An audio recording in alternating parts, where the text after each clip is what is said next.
or something else on war crimes. 3 minutes. I wonder how many people realize the strength of our position as against those who are accusing us of war crimes. Do you know that on the 7th of August 2011, seconds, 2 weeks ago, for the first time, Britain appoints a commission to inquire into rendition. You know what rendition is? One of the most disgraceful things. You don't do that kind of dirty tricks in your house. You go to Egypt, you go to Jordan, you go to Uzbekistan, you go to Monaco, and do all torturing methods outside Britain and America. Now, that was first discovered in 2001. 2011, 10 years later, during which period in 2005, they denied such a thing happens. Britain denied. 2007, our good friend, that gentleman who was wanting to hover around in Nandikadal, what was his name? The Labour Miliband had to admit in Parliament that they have made a mistake. That it actually happened. Now, that's not the point I'm making. 2011, they appoint a gentleman called Sir Philip Gibson to inquire into crimes or wrongs committed by the British with regard to rendition and torture of prisoners. Now, who is Sir Philip Gibson? Sir Philip Gibson is a judge. A judge. So very, very correct. A judge has been appointed to make the findings. But what is the judge's present position? He is the head of military intelligence. Now imagine if our head of military intelligence, Mr. Kapila Hendavitarana, is appointed by Mr. Gotabaya Rajapaksa to head the Commission of Human Rights. You would have the British High Commissioner probably setting up a tent the night before, wanting to meet the Foreign Minister. Now that is not all. This gentleman, Sir Philip Gibson, has given a report 1 year ago saying that those people are very respectable, honorable, and dependable. A man was given a report. 3, you can have a commission, but the accused, the injured parties, they can be represented, but they can't cross-examine. They can't cross-examine either any of the people coming from MI5 or MI6. 4, none of the proceedings are public. Now, we had the proceedings against, what was that, the Human Rights Commission, all open. Not only we. I know one gentleman was here, a Japanese gentleman from the Japanese embassy. He was watching the proceedings. There was a German judge who was sitting. All open, transparent. But nothing.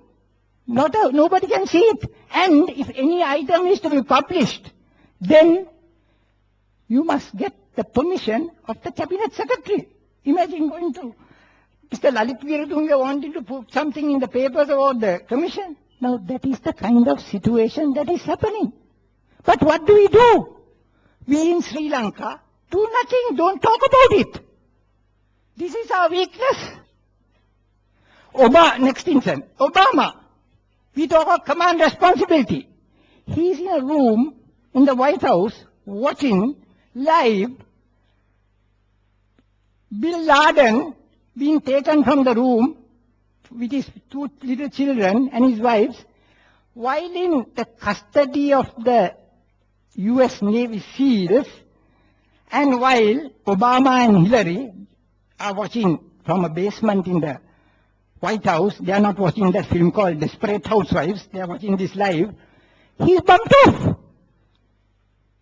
Now isn't that, a prisoner, captive, no action, no kind of retaliation, bumped off. Human Rights Watch talks about it. If Human Rights Watch talks about us, everybody gets on the bus.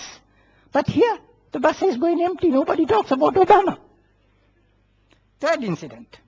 Again, August. I'm now in August. This is why I'm complaining. Why are we, with all these trumps in our hands, not playing? Third incident.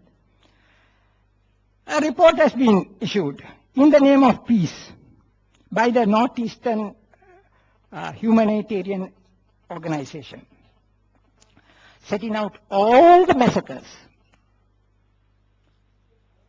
numbered 12, by the IPKF against the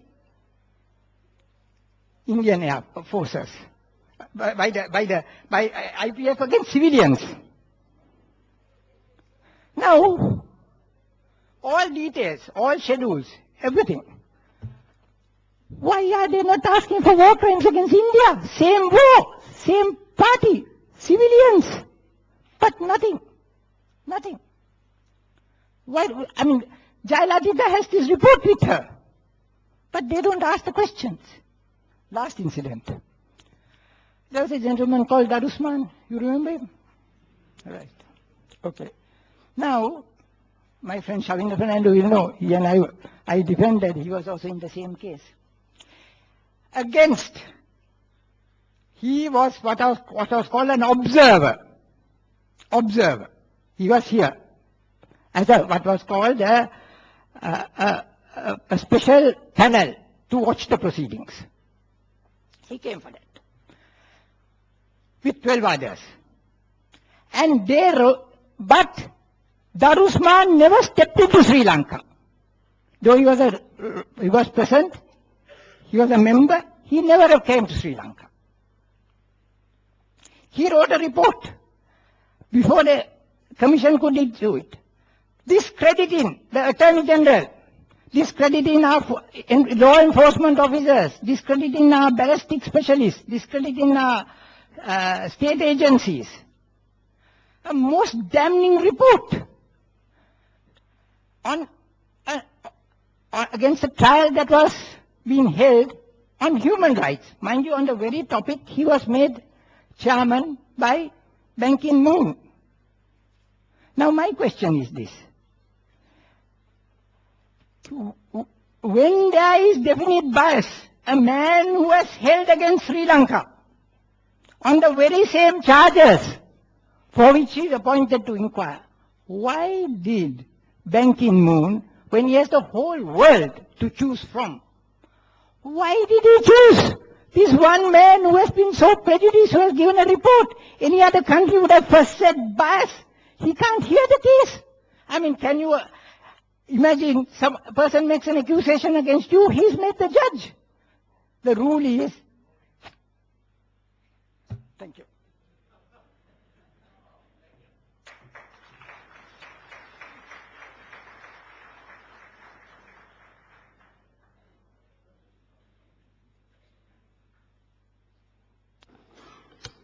Thank you, Gomin.